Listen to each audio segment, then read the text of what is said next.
On Ice Hockey UK TV in association with SMP Europe, joined by the head coach of GB Women, Mike Clancy. Mike, thanks for joining us. First of all, how are preparations going for your World Championship?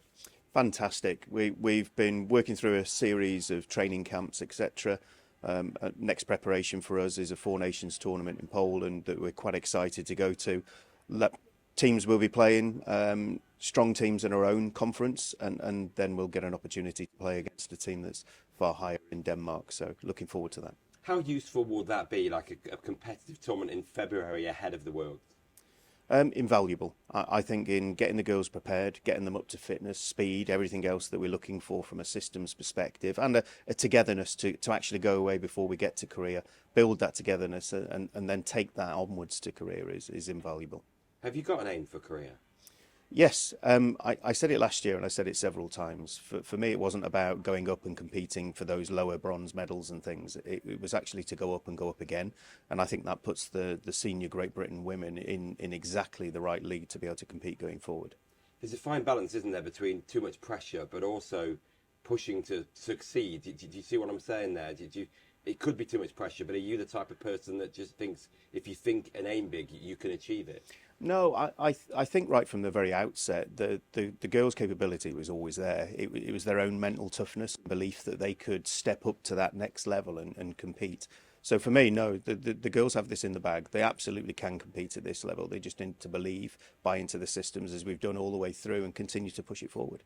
We talked about this off camera, I think it was yesterday, but it was also their ability, it looked last year, their ability to kind of turn around tough times, which maybe they've not been able to do in the past. That felt to me a key factor where things were going against them, that they managed to get that momentum back. How can you kind of instill that in players? What's the key to that? I think, again, you look back to the stuff that we do each week in training. You look to the stuff that we set up. We believe in the plan from start to finish. Perfect example, went down 1-0 against Spain.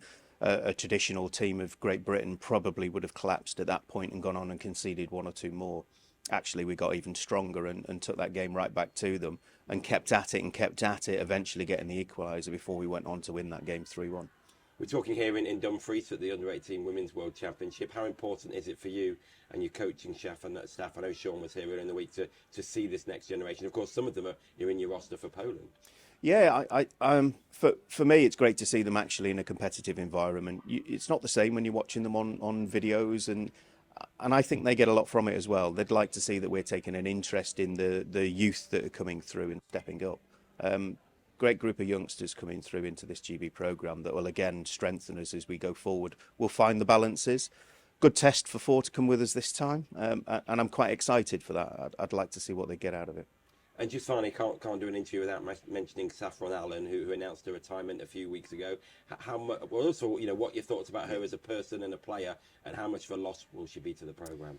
I think she was a major part of the integration of me coming into this, understanding where the women's programme was, regular conversations about things we'd like to implement, and stuff that we really needed to try and agree and push. And she was a huge leader, someone that's definitely going to be missed in this group. But at the same time, we've got to adapt to move on. Safi isn't gone, and I'm very, very sure in time that Safi will come back into the GB programme and help us again push on to that next level.